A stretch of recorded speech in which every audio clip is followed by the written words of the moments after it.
What's up, everyone? So this is Royce, all washed, blow drying. This pet dryer. It's a high volume air dryer. So anyways, use that to quickly just blast all the water off. So now, more of that dead, rough, brittle hair that I was talking about earlier during the prep, and get them nice and fluffy and soft. This way, the comb guard attachments, the snap-on combs that you snap onto the clippers in order to set the length, that won't get caught in the coat. Meaning, the teeth here, if I see right here where I combed, it'll go right through smoothly. Now on the other side where I didn't comb, let's say these were attached to the clippers, it would catch. See that? Because I didn't comb through. So that's why going in before clipping the coat with the comb guard is super helpful. It just helps slide through the coat. What's up, Debbie? That didn't take too long. Well, you know what they say about Asians. I'm kidding. Oh, man. A minute and quit it, right? They don't call me Minute Man for nothing. I'm kidding. Kidding. I do everything slow. Take my time. Oh, sweet darling. It says, good morning. What's up, all sweet darling? So just want to go through and comb him out. Everywhere that the clippers are going to go, I want to just comb through and make sure I comb out any of those tangled, rough, dead hairs that are still in there, causing the coat to still feel a little rough, not soft and silky and fluffy. And that way, when I go through with the clippers, it'll just go right through the coat like butter. Smooth. There we go. It's all in the prep work. The secret is in a good prep. I remember when I was starting to learn how to groom, this is like 8 years ago. No, must have been 10 years ago, 9 years ago. Anyways, I remember the groomer teaching me at that time, she was saying that the difference between a great groom and just a decent groom is the combing, is the brushing. So sometimes you'll see a groom where, I mean, the dog looks nice and everything, but it doesn't have that extra, I don't know, that pop, you know, where the coat just looks so beautiful and almost like somebody drew the dog, you know. The difference is the combing. The combing is going to get you that nice finished texture, that nice smooth look. Alrighty. There we go. Because every time the clippers catch on this hair, it's going to cause the clippers to create a little bit of a dent in the coat. Then you get like a choppy haircut with a bunch of clipper lines. So just taking a minute to go through and just comb through the coat one more time. Just taking a minute to do that is gonna save you lots of frustration during the haircut. You'll notice that the haircut just looks a lot smoother. The clippers are gonna go through the coat much better. It's gonna clip much nicer. Okay, there we go. Now we got him all combed out. We'll go through and do the clippers. And, you know, while I'm at it, I can comb the head. Sometimes if I'm in a hurry, I won't comb the head out because I comb it when I'm going to scissor it. And I'm not going to go through with the clippers. But it does help the hair just dry nicer and hold its shape better. Again, just taking a minute to do it rather than skip steps. That's, again, grooming is such honest work. When you skip steps, it shows. You really can't. I mean, there are tricks and ways to hide it, but you can't cheat the test of time. The test of time is the real equalizer. Because the day you pick up the dog from the groomer, a lot of times you won't really notice, you know, skip steps or anything like that because, you know, they got perfume and stuff. But it's after a few days or like a week goes by, and then all of a sudden you see the dog's itching and, you know, smelly, things like that. And so that's why I always say, like, the test of time A good groom stands the test of time because it's honest work, and all that prep work builds a solid foundation. So even though, you know, the test of time comes and the winds blow and they might get rained on and get wet out in the rain and stuff like that, because we've been getting a lot of rain, they still hold its shape, they grow out nice, they stay pretty decently clean. You know, so a good groom stands the test of time. The dog looks clean and nice and smells good for weeks. Alrighty. There we go. So we'll comb down all the tangles here in the head. There we go. Now let's go ahead and start clipping. And the clipper work really does save a lot of time. We could try to hand scissor the whole thing. And, you know, I guess it would be like an ego boost, you know, to kind of show off the scissor skills. But it would take so much more time. And like I mentioned in the earlier video, I do have a Toastmasters meeting to get to tonight. So I gotta try to find nobody. See, that's what it was. I'll try to keep an eye on my time. There we go. That's what it was. I was bugging him. There we go. Got all of that out. Nice and combed and clean. Fluffy. Combs. Sorry about that. I'm trying to comb the hair from a nice round Bichon cut. There you go.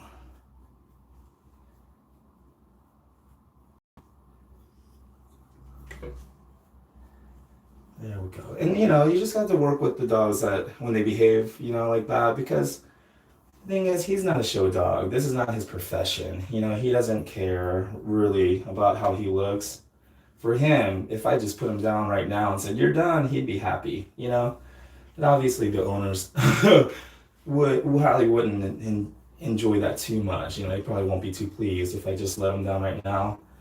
But the dog doesn't really care. And he didn't sign up for this morning when he woke up.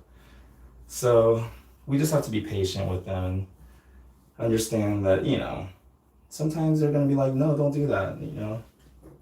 And it's his body. I have to always remind myself, I'm the one messing with him. You know? He's being so patient with me. Good boy, Royce. Okay, there we go. You can kind of feel the rough spots, and that's where the comb's going to catch. And then when you comb out the rough hairs, then all of a sudden those rough spots become smooth and fluffy, and the comb just goes through nicely. There we go. All right, so that's how much I got. Now let's go ahead and do the clipping. So I have my Andes 2-in-1. It's a model AG2. Look at that. Don't she purr though, know what I'm saying? Then I got a Buttercut 30 blade. And then on the body, I'm gonna do an O comb. This is 5/8 of an inch or 16 millimeters. Yeah, it is. Disagree. He just disagrees with everything, you know what I'm saying? You don't know. Okay. So here's what we'll do. I'm gonna comb hair up on this side. I'm about to go comb down. Make sure the hair is standing up in uniform. There we go. Now I'm going to start here because see how the neck has a lot of hair here? So I'm going to start here behind the neck, you know, where the shoulder blades are.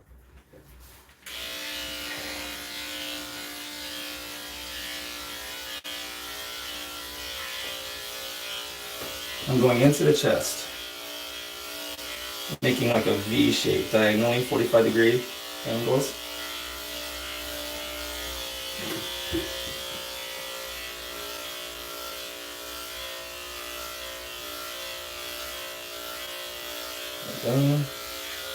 That way we separate the neck and the head. Yeah. Actually give him a neckline here.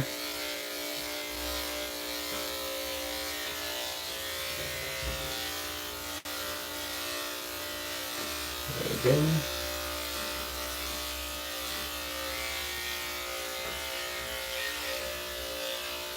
Good boy, Royce. You're such a good boy. Shoot, Royce is like a true rags to riches story, you know? Roaming the streets of Atlanta. Just a stray, right? Abandoned. Had like a bum leg that was pretty much useless. Matted, you know, neglected. And now look at him, living the life, right? Here in Buckhead. Okay. So just gonna double check my work here. Comb up real quick. And you know, sometimes what you can do here on the neck is just go reverse, go against the grain. So just give a slightly shorter cut right here in the neck area. And then what you do to one side, you want to do the other side. That way it stays symmetrical and balanced. Balance and symmetry is the groomer's mantra. Okay.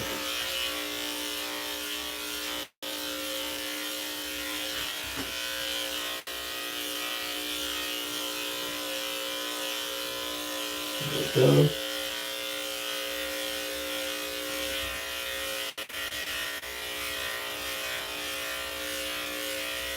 So I'm still going to leave this hair in the back of the neck intact. I'm not going to touch here. Just the sides to blend into the shoulders and the neck. And then from here, from right behind the shoulder blades, that's where I'm going to go back.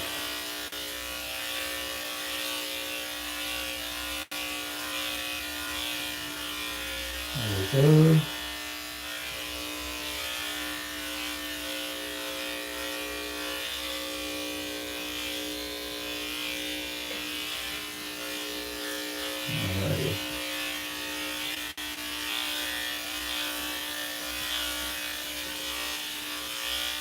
And right here, I'm skimming off the back to create a nice little rounded shape back here. So I'm going here on the skimming.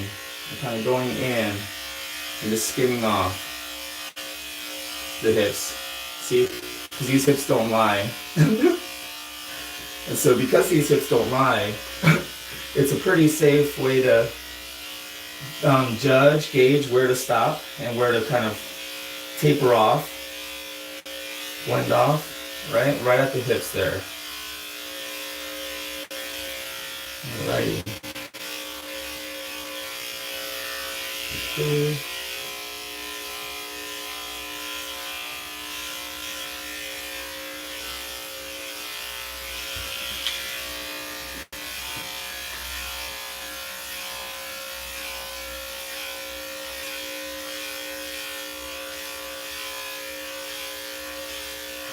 Okay. See, and we're not taking off too much, you know, just kind of outlining the shape that he already has, because it's every 5 weeks, you know, so it's not enough time to, like, get out of hand, you know, where it looks overgrown too much. You know, he still had a pretty nice shape to him before we started the haircut.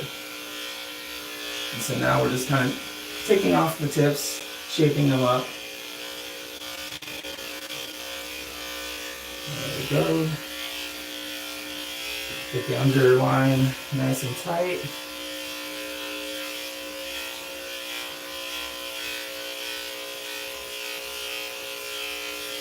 There we go. Double check your work. Just comb up and then go back through one more time.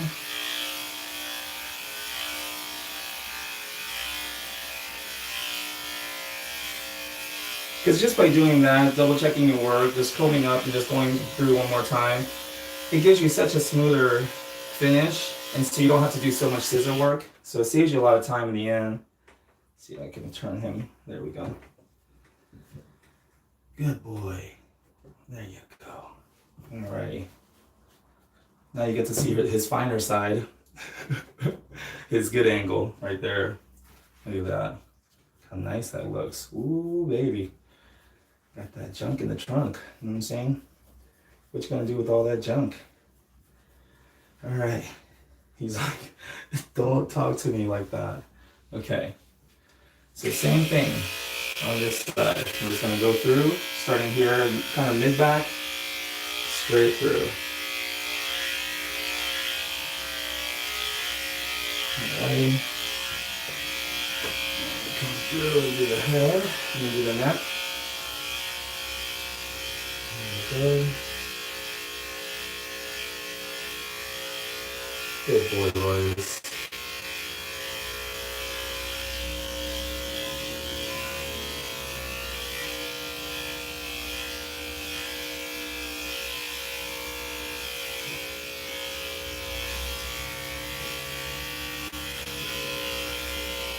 There we go.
Okay.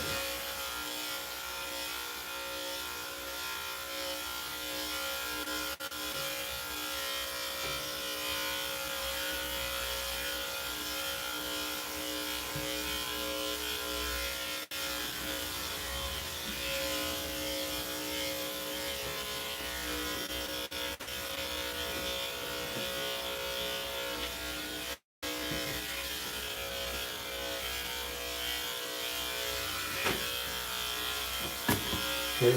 Oh shoot. Yeah. Okay, I'm just gonna have to move them a little bit so I can get a better angle at that back side. I see a little hair sticking out there. Alrighty. So I'm gonna move them this way a little bit.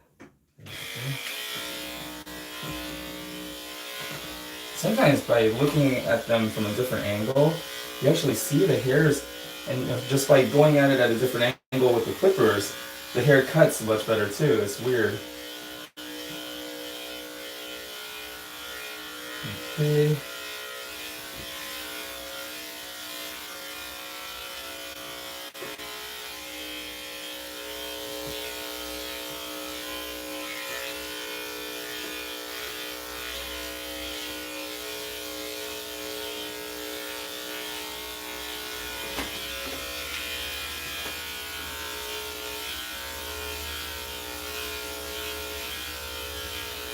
There we go.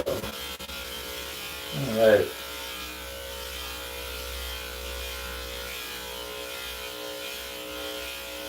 Alright, there we go. Nice. So now that we got his shape pretty well outlined, there we go. And most of the hairs are about the same length now.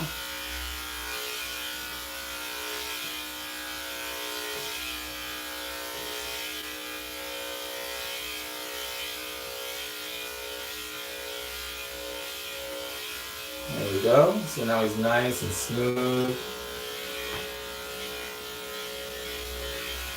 There we go. Everything's about the same length now. And I can always scissor the rest if anything kind of really sticks out too much. There we go.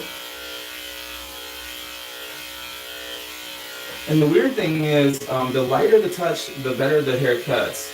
So I used to think if I push down and put more pressure on the clippers, the hair would clip shorter, I'll get a nicer, shorter cut.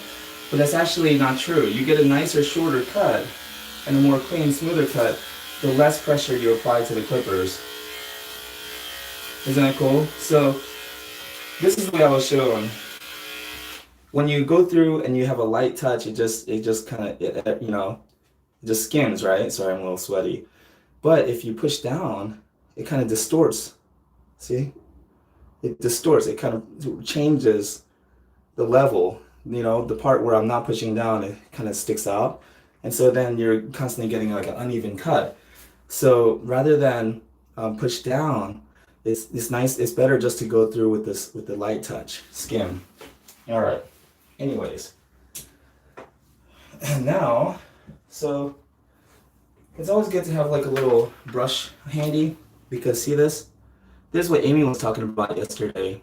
Oh, actually, that's what gave me the idea when people were like, hey, you know, asking Amy to show them Bichon, how to do a Bichon. I was thinking, I'm doing 2 Bichons tomorrow. I can always show how to do one. And then just kind of make up time and fly through the next one, right?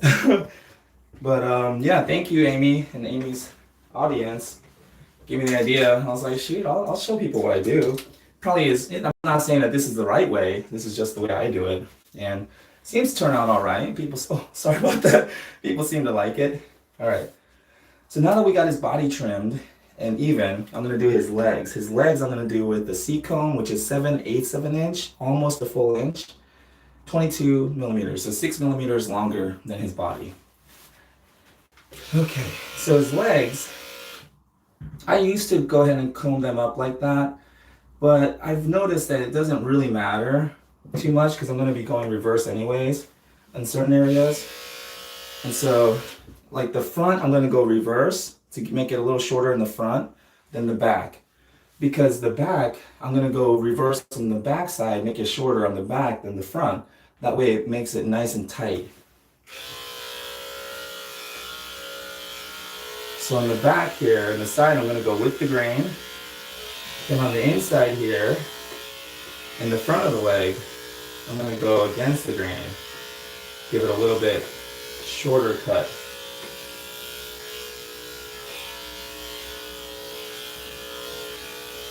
There we go.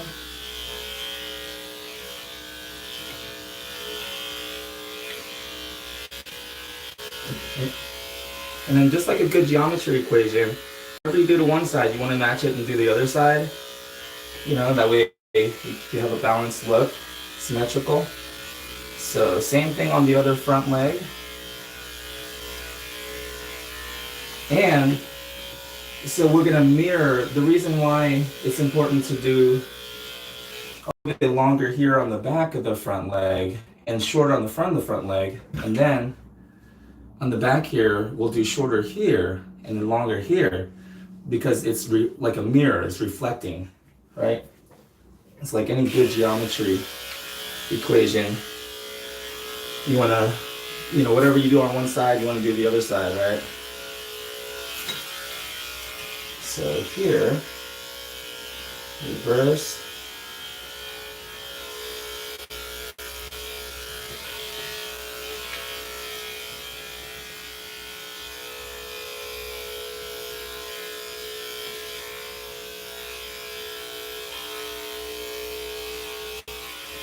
And then on the front, I'm going to go with the grain.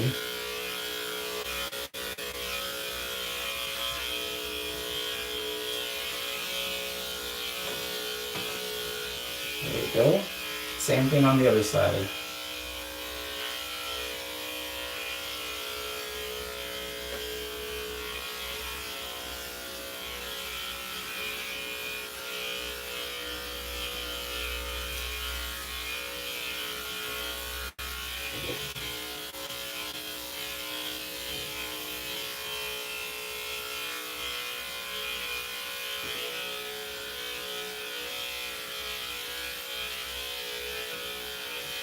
There we go.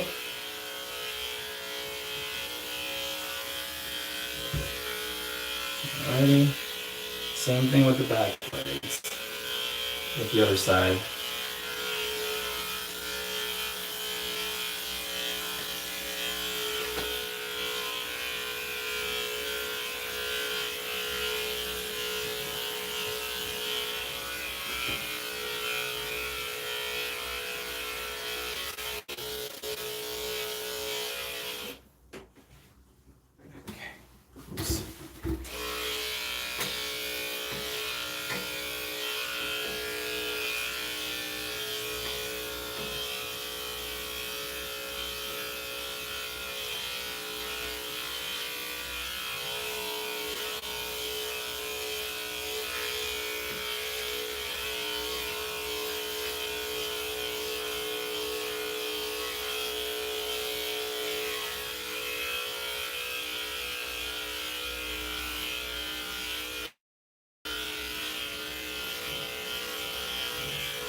Okay.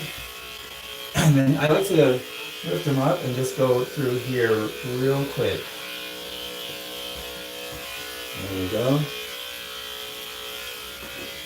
All right, now that just leaves the head. And so we're gonna scissor, I'm gonna scissor that.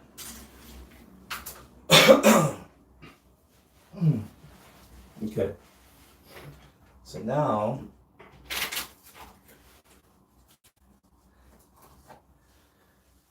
oh my goodness, I forgot to get my curve shear out. Okay, hold on one second.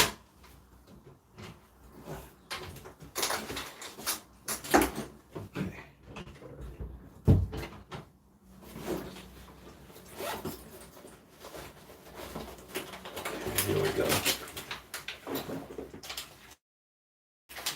Curved shears. Okay, so I got my curved, right? This is, I believe 6-inch comfort shear, comfort sharp. So got my curves, and now I got, let me put that in my pocket here, my thinners. I'm gonna start with my thinners, okay? So first let me get some of this hair off the table so I can see what I'm cutting better.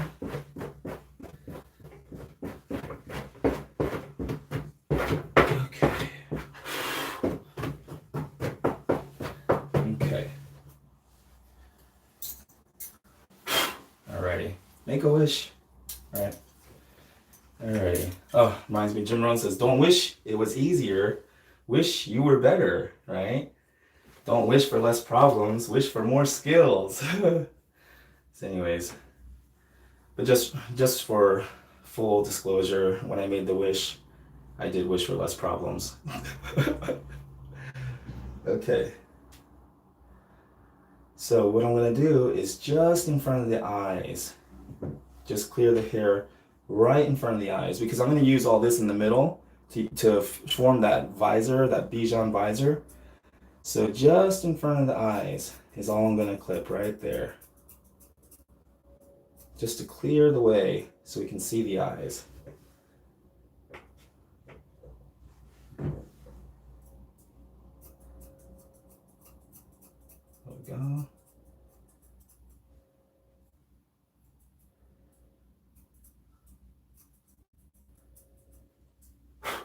Okay. And right here I'm just going to clean that up a little bit. Not too much, because we do want that fluff, full round head.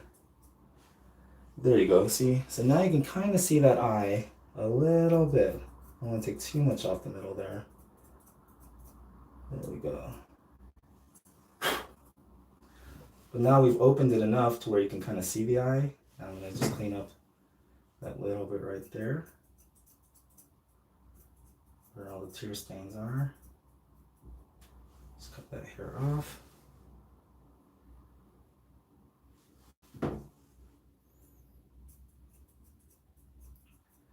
There we go. So now that eye is nice and clear. See that?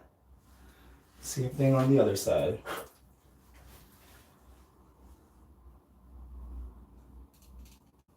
Comb it up.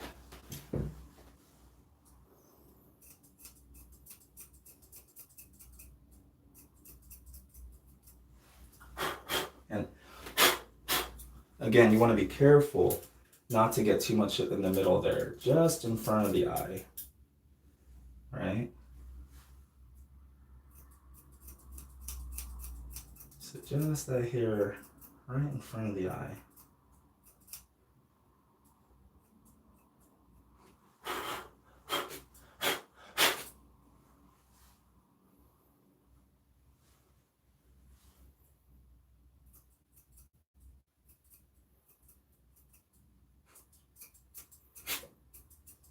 Just a little bit there, just to tame it. So now you can see both eyes, right?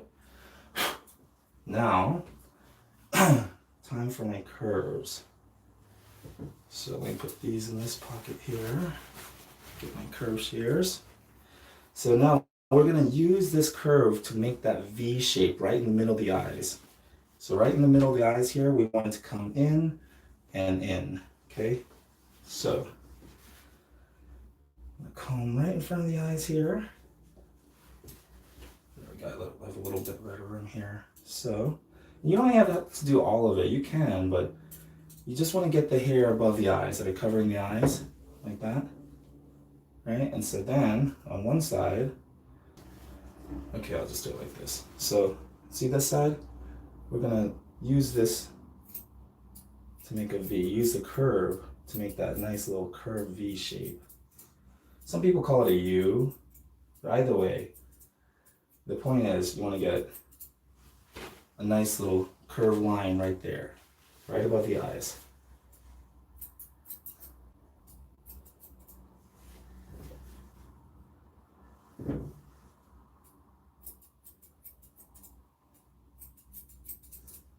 There we go.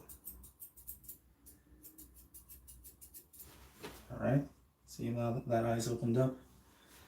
All right, now we want to do the same thing with the other side. Oh, hold on. There we go. Okay.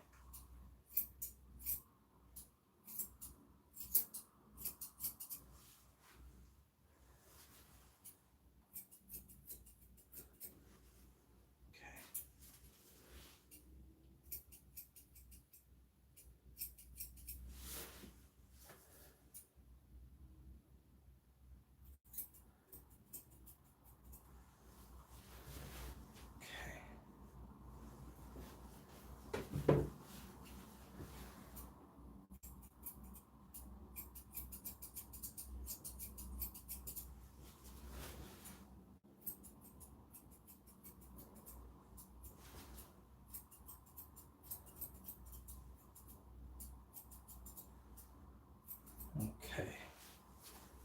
Sorry, I'm focused. I'm like concentrating because I'm trying to get this right here.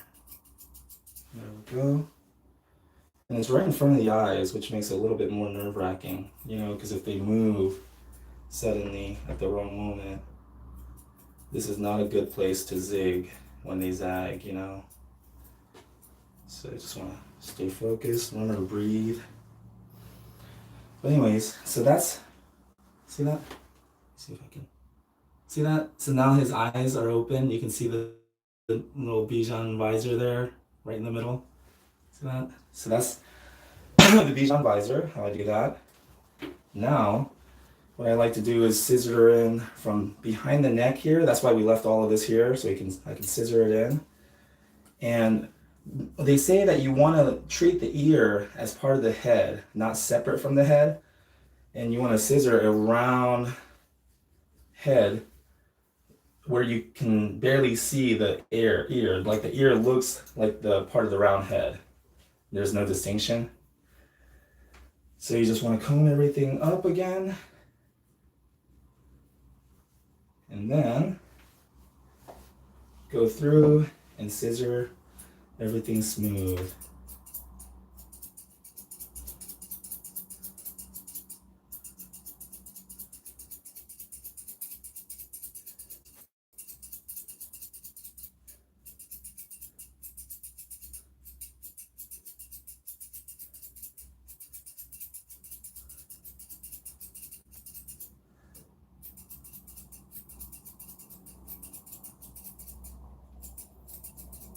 Okay.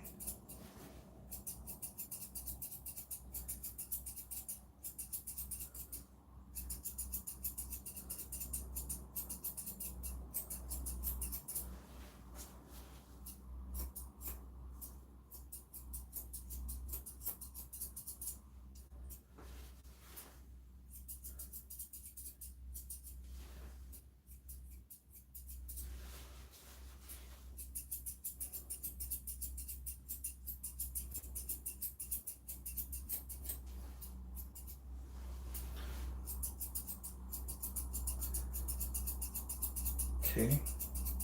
I try not to whittle, but I end up whittling anyways.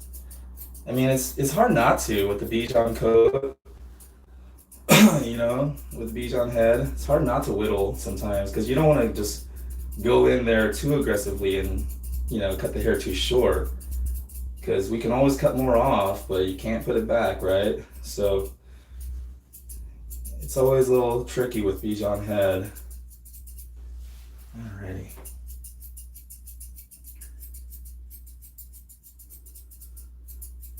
But working on my scissor skills, making sure I know how to hold the scissors properly, and making sure I don't bounce the scissors too much, and just developing the confidence, knowing that I can cut wherever I see, and I can cut where I mean to cut.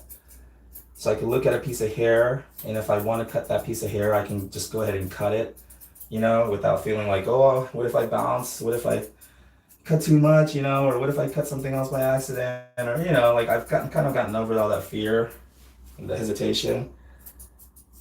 So I think, and that just comes over time and practice, experience, just want to keep practicing.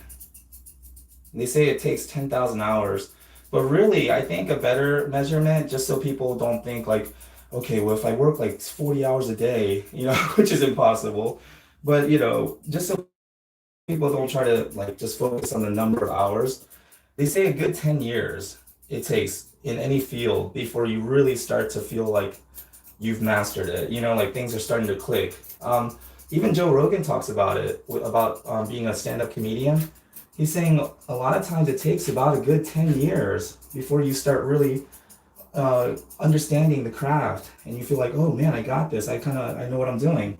You can go out there and you can make an audience really laugh. He's saying that it takes years of practice for that to get good at it, And I think that's anything, no matter what field you're in, no matter what it is you're trying to accomplish, it just takes that years of practice. And even then, there's so much to learn. I think now that I'm in my 10th year of grooming, I feel so much less confident.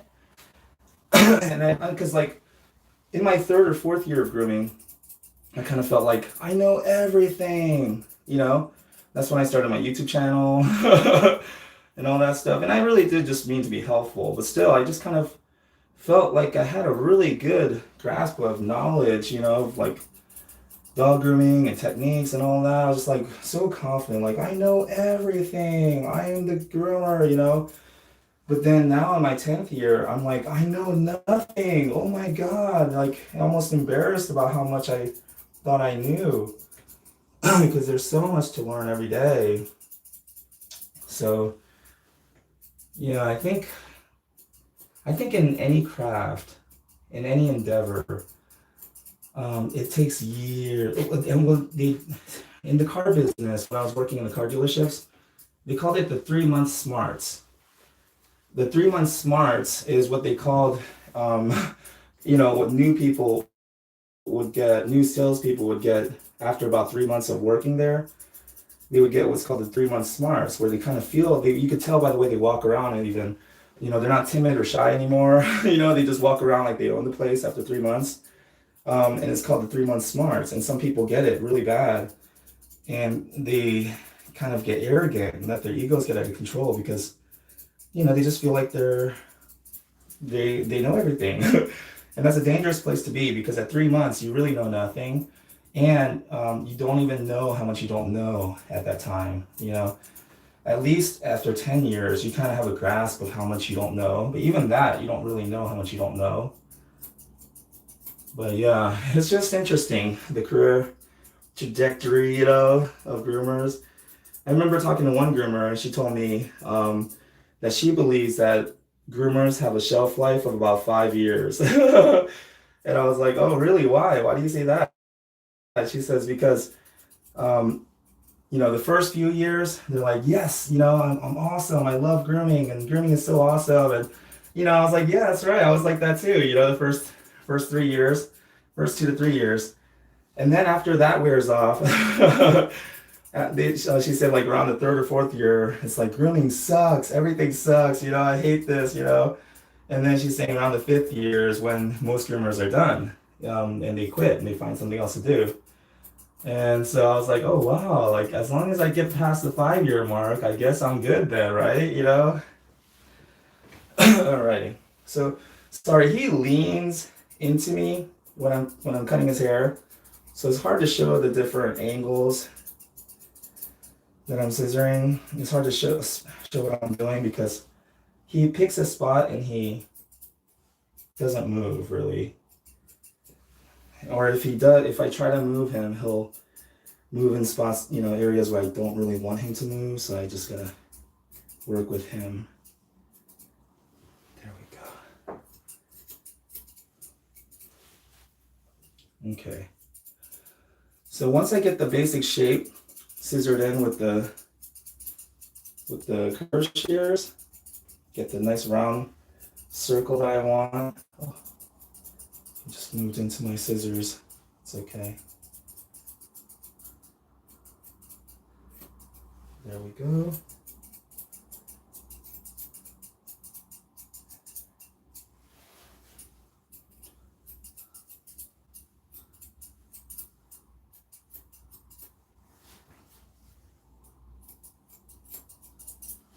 Okay. Oh, good job, buddy. Let me get his muzzle area here, clean up around his lips.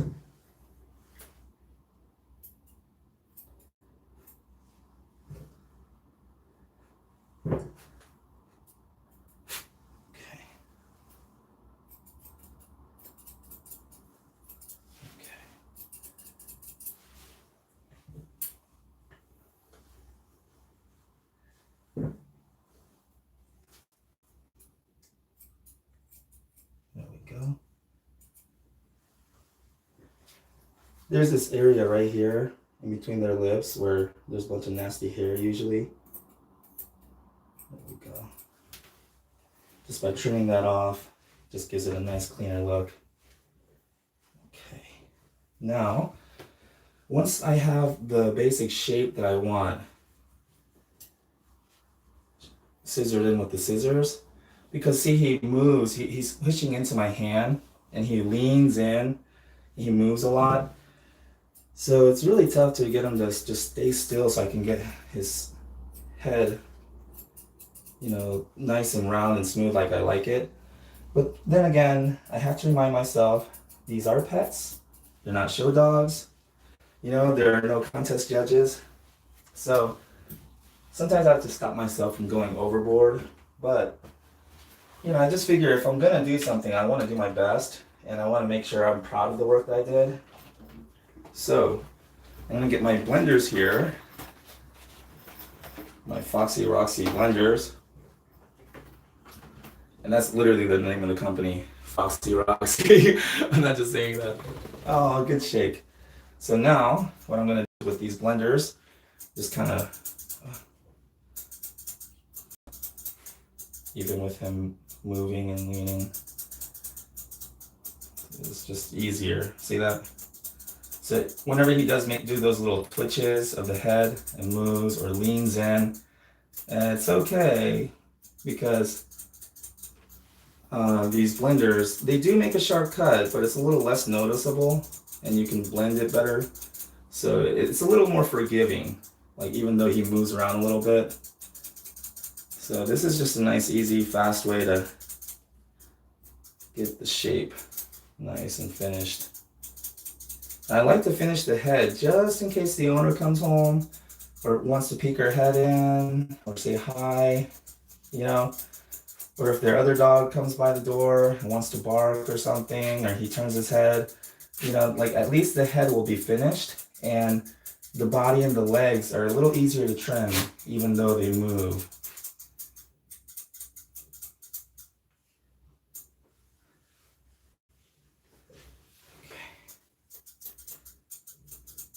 There we go. His ears nice and rounded, blended in. So he wants to keep turning his head towards where I'm working.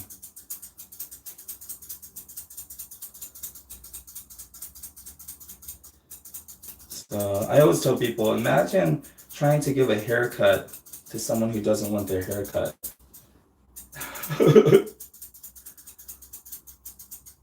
But he is patient enough if you think about it, even though he's not particularly enjoying all of this. The most he's doing is just making it hard on me, by moving and leaning so I can't get a good angle on things. But other than that, he's behaving so well. Such a patient boy, so nice. Good job, buddy.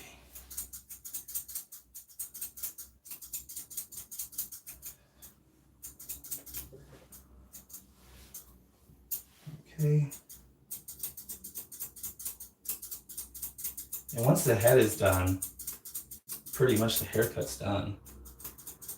Because rounding the feet, smoothing out the legs, that's all easy. Okay, so now that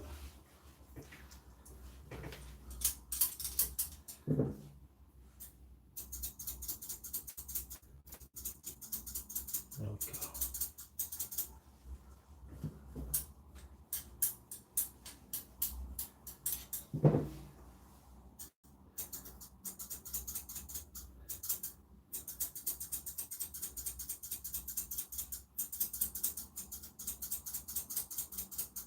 There we go.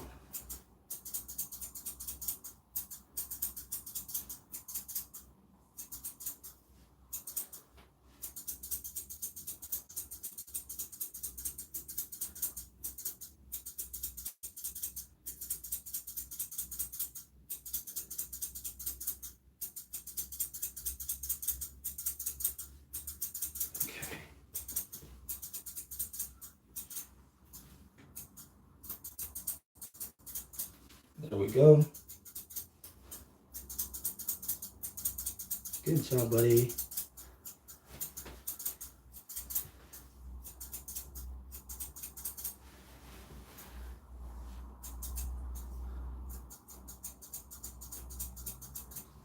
Ouch. Oh, I just banged my head on the wall. There we go. All right.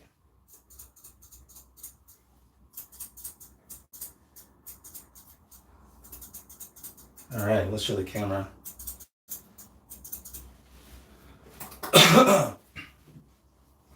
All right, guys, tell me what you think. Not that I'm gonna read the comments because I gotta get going. I gotta finish his haircut, work on his brother's haircut, and then get going to my Toastmasters meeting. So,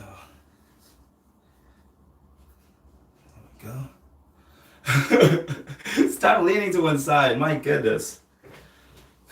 Okay, whatever. It looks a little lopsided.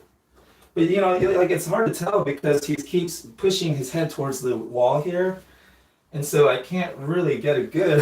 But now that I look at him here, I can see that it's lopsided.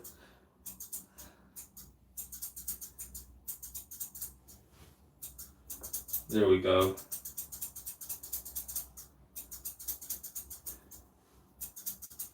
Okay. Now that looks a little better.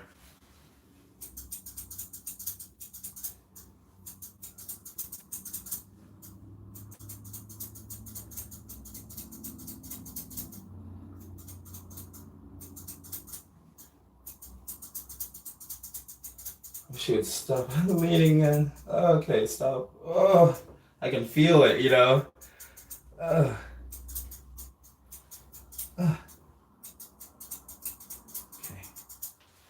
All right. Royce, look at me. There we go. So sometimes you just got to step back and look at them from a little bit of a distance, you know. So you just want to create a little bit of distance between you and the dog and just step back and look at them, and then all the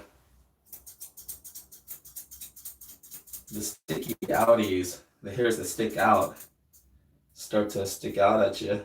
Ugh.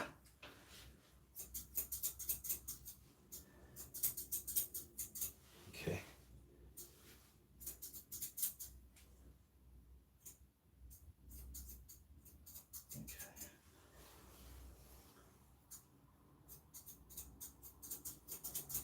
There you go.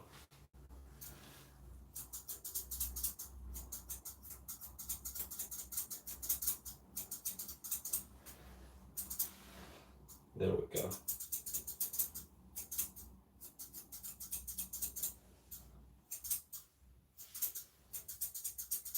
Nice. Can you look over here, buddy? There we go. See his head? Nice and rounded. So now we just have to do his legs and his feet. And then even though his head might not be perfect, his ears kind of laying a little flat right there, I can always come back and try to perfect it once the haircut's finally done, once everything is done. So that's one thing I've been working on with my time, with saving a little time in the groom, is instead of trying to sit here and perfect this head, just see that little stuff right there. Because it's taking time and nothing else is getting done. So what I like to do now is just force myself to find a good stopping point and then go ahead and finish up the haircut and then come back and whittle away and nitpick and OCD out if I like to. Alrighty, and I like to. There we go.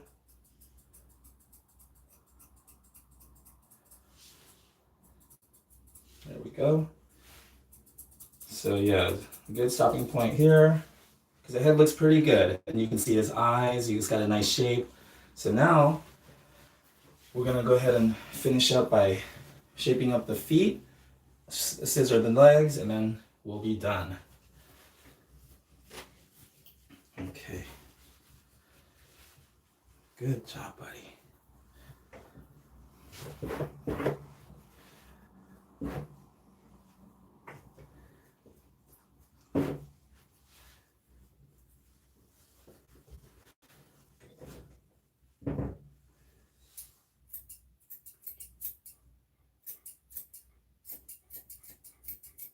There you go. Good boy.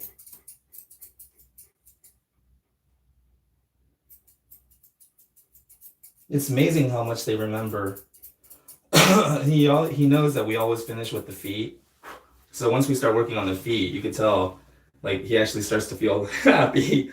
You could, like, his demeanor changes. He's like, "Oh, we're almost done." There you go, buddy. Oh, stop turning this way, please. It's because the door is here, and so he keeps wanting to turn towards the door, but it kind of messes me up a little bit because it's like doing a haircut while leaning, you know, uh, like I can see him leaning, I can feel him leaning into this area, feel it. Oh man, it just presents a little bit of an extra challenge, I think. Because doing a nice haircut is difficult enough. Doing it with a dog that doesn't really want to cooperate, you know, doesn't really want to stand still. Well, he's actually doing a really good job. I don't want to talk too much, but I don't want to make it seem like he's not doing a good job. He is. It's just he keeps turning and leaning this way, and so makes the haircut kind of lopsided this way.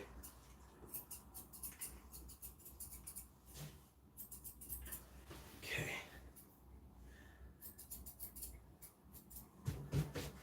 Okay. There we go.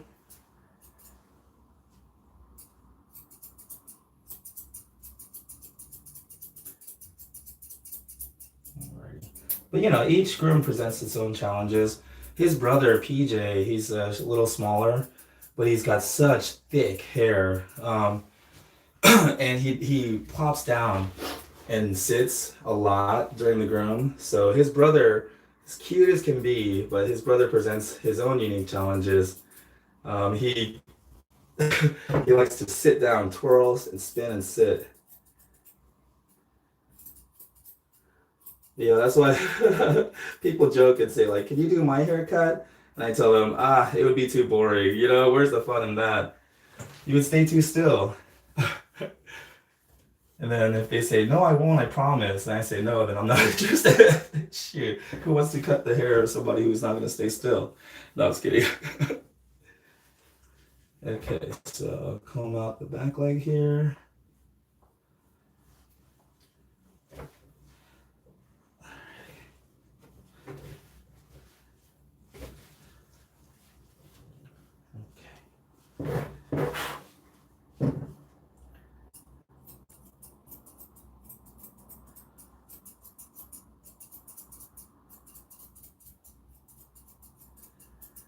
Now the back of the legs, I know you're not supposed to scissor the back of the legs too much, and it's supposed to be like a round column, you know, flat.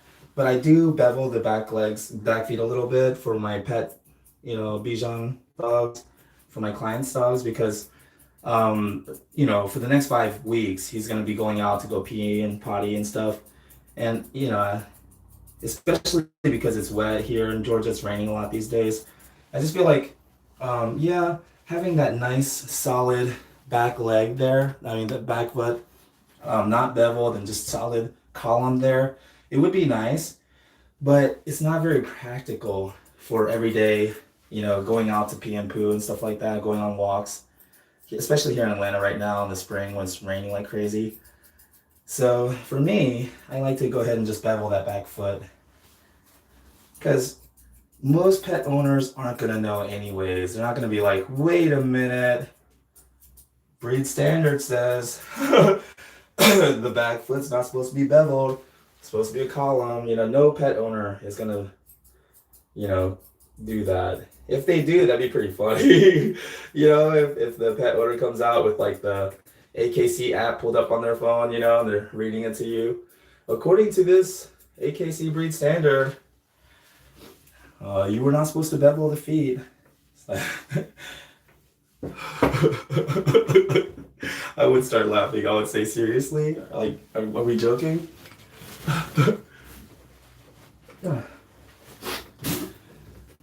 Yeah, but of course, if somebody's like, "Hey, could you do the breed standard? I don't want the beveled feet. I want the columns. I want it flat on the ground." I'd say, "Yeah, of course. I could do that." Okay.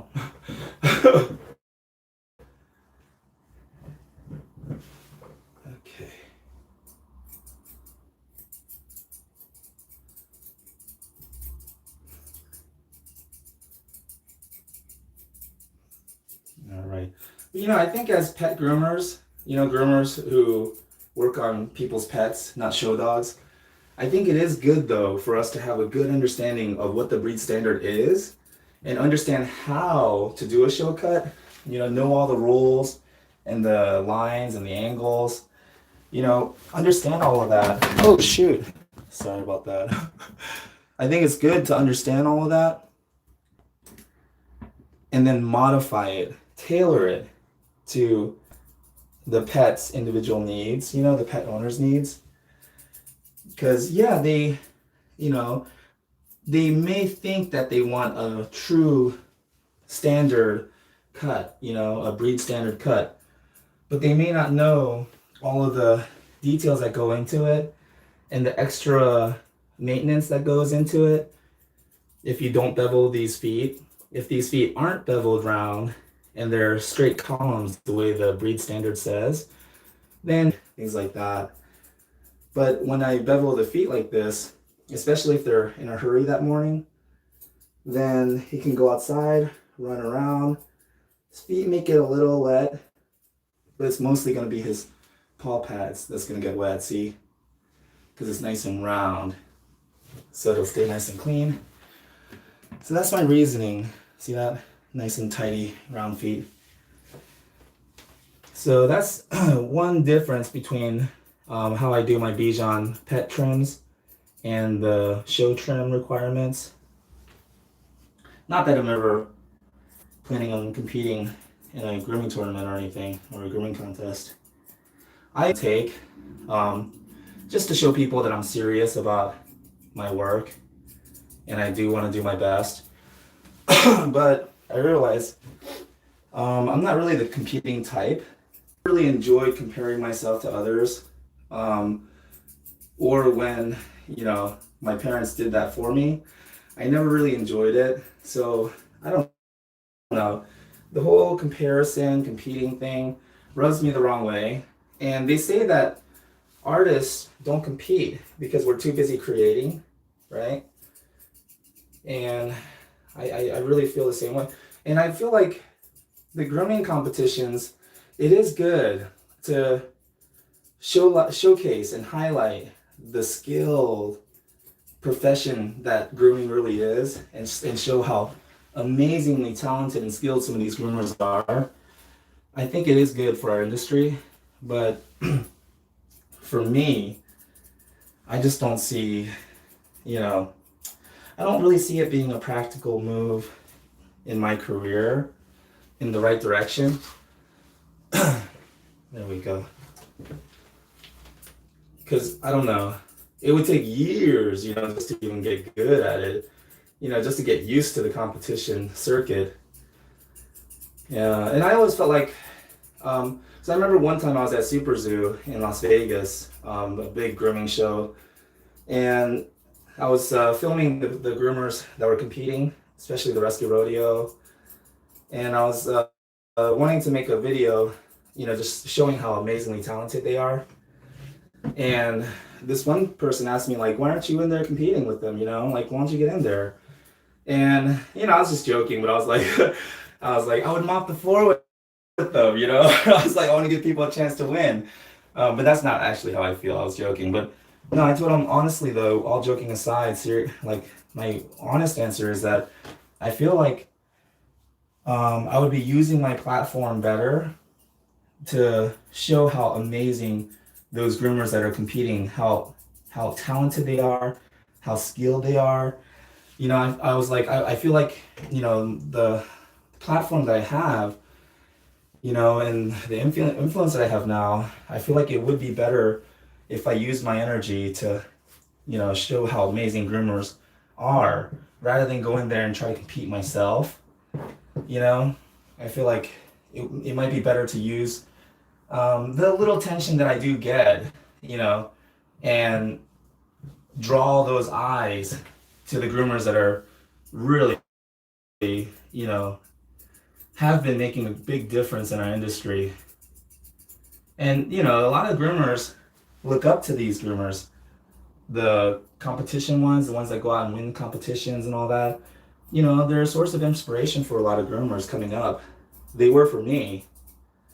So I personally, I think it's a great thing. I love it. But I just don't think that it's the right thing for me to step in and get involved in. I just, I don't really see how it would benefit me. You know, the ROI, the return on investment of my time and money, because it's not cheap.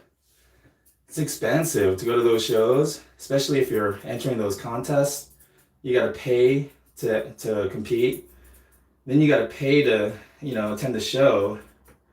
Then you got to pay to park. You know, you got to pay for the hotel. You got to pay for food.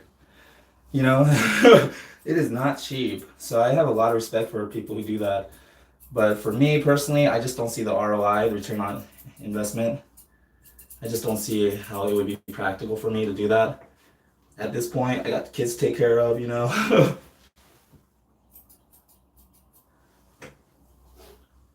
Alright, so that's why I don't personally see myself competing in grooming competitions. Maybe when I start my school, you know, maybe when I start a grooming school here in Atlanta, maybe then I'll actually have time and the resources to attend the shows and, you know, compete.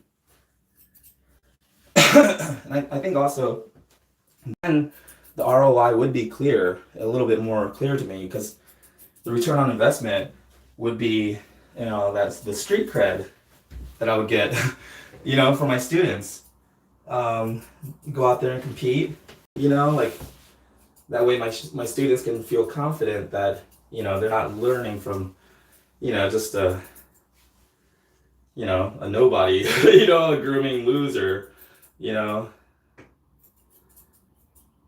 So yeah, maybe then in like what, maybe 8-10 years from now, when I'm ready to start a grooming school, maybe that's when I'll actually get into competition ring.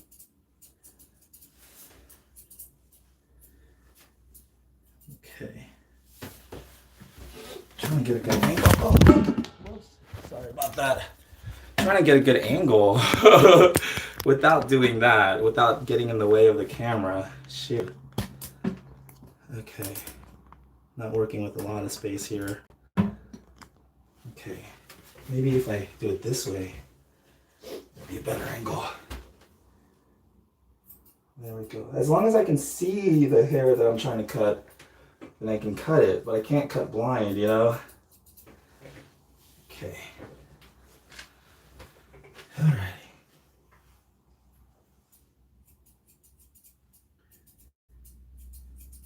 There we go. Now the tail, you just want to blend a little bit at the base of the tail, but leave it mostly natural, right? Natural, nice, natural long Bichon tail. And now, what I like to do is go through with these thinners. So they're not blenders, they're thinners. The difference between blenders and thinners, these are blenders, these are thinners. See that? This thins the coat, this blends the coat. So I like to get the thinners, just do any kind of final touches, anything that sticks out. Okay.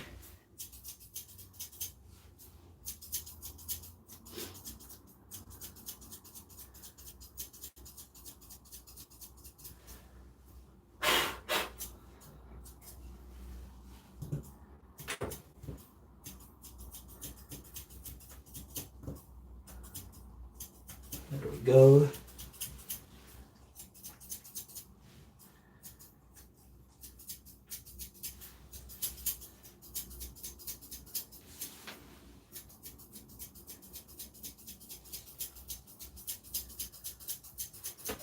There we go. And I'm following the same angles that I used when I clipped them.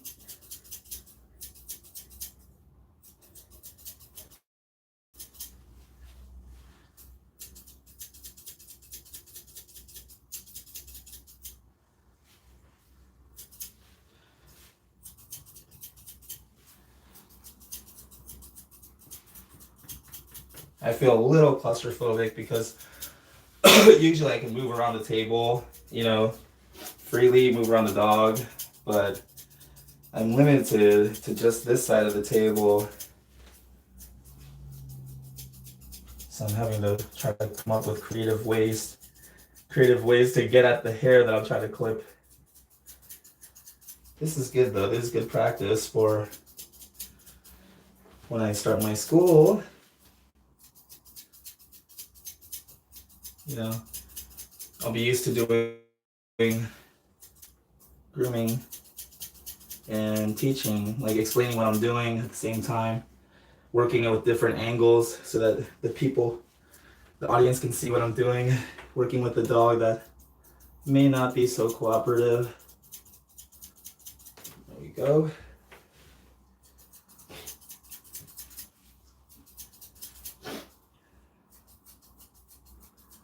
And this is just going to smooth everything out.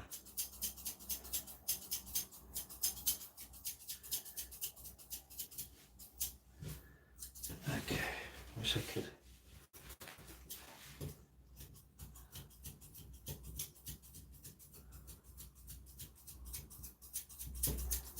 There we go.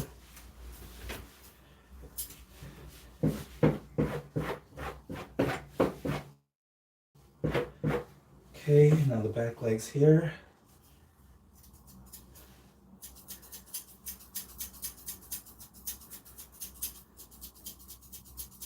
All right.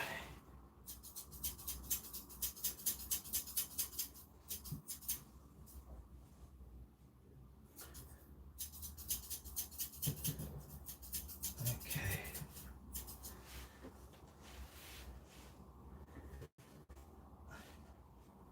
There we go.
There we go.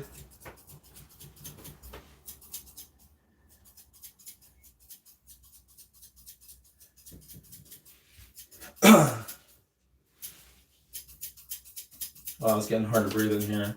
It's getting stuffy. I'm covered in sweat. I'm drenched. Whew. It's only because if I open this door, if I had it open the whole time, he would literally try to jump out. So at least when the door is closed, he just keeps looking at the door. He doesn't think about jumping out the door.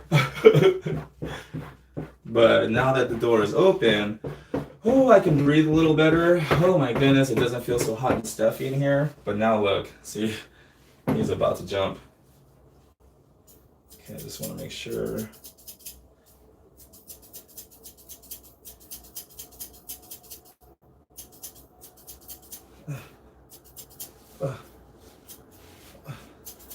Okay, whatever.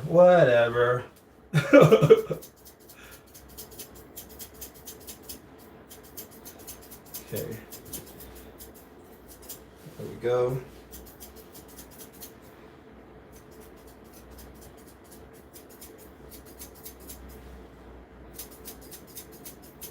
There we go. So, now what I like to do at the very end, just to get rid of any kind of clipper marks or anything, make it look a lot smoother, is get the undercoat rake, the coarse one, not the fine tooth one, and just go through. See that? Pull out some of that dead undercoat, and then all of a sudden, all those clipper lines and the chunkiness goes right away, and it makes it look smooth. It also feels much smoother too. Once you get that out, right? Now, this whole side feels so silky smooth. So then you do it to the other side. This is also what I was going to show when I was grooming Theodore the other day at that Buckhead apartment complex. This is the trick I was going to show to smooth out the clipper lines and the coat, but so a couple came in, so I had to stop filming. Yeah, right here on the muzzle, make it nice and soft and fluffy. There we go.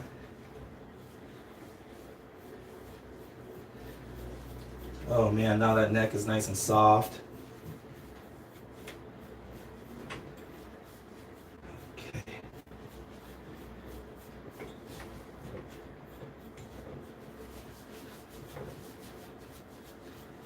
There we go.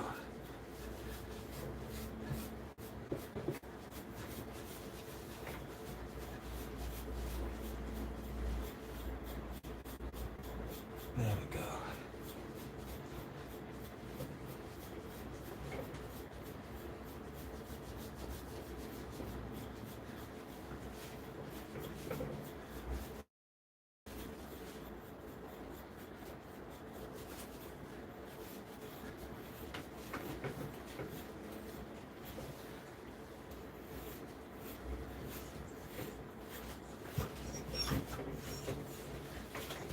And nobody. There you go. Okay.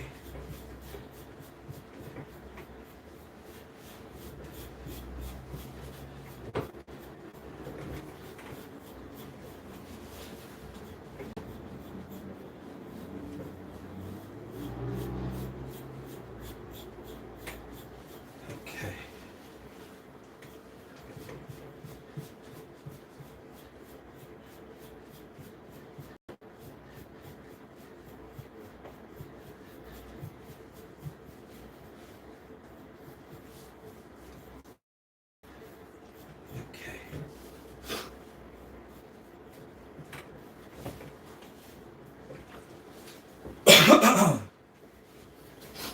Okay.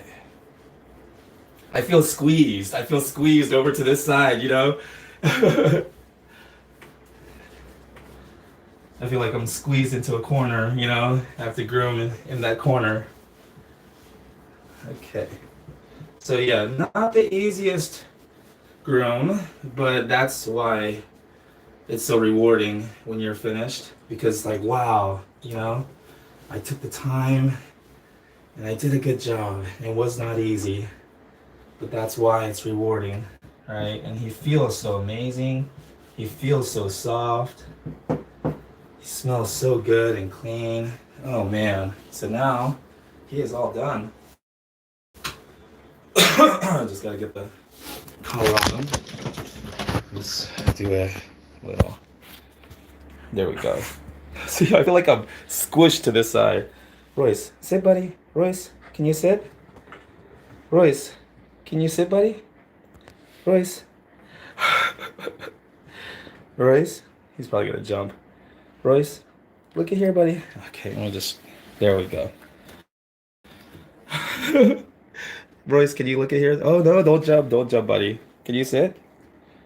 Can you sit, buddy? Sit, sit. Whatever. Whatever. Who cares, right? Alrighty. Oh, Royce, what a good boy. Thank you, buddy. Thank you. Okay, let me let him down. Okay. So, oh wow, lots of comments coming in. Okay, so let me let him down, and we'll get to the comments. Alrighty, let me put his collar on him.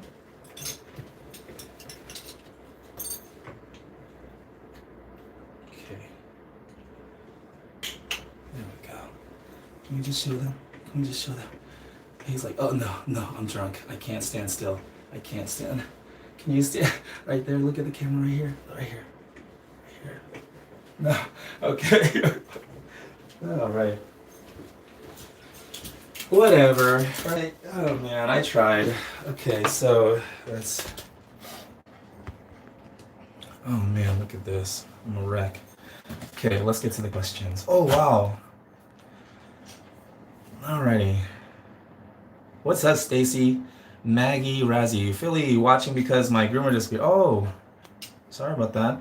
And Emma says, hi, another lovely white. Yeah.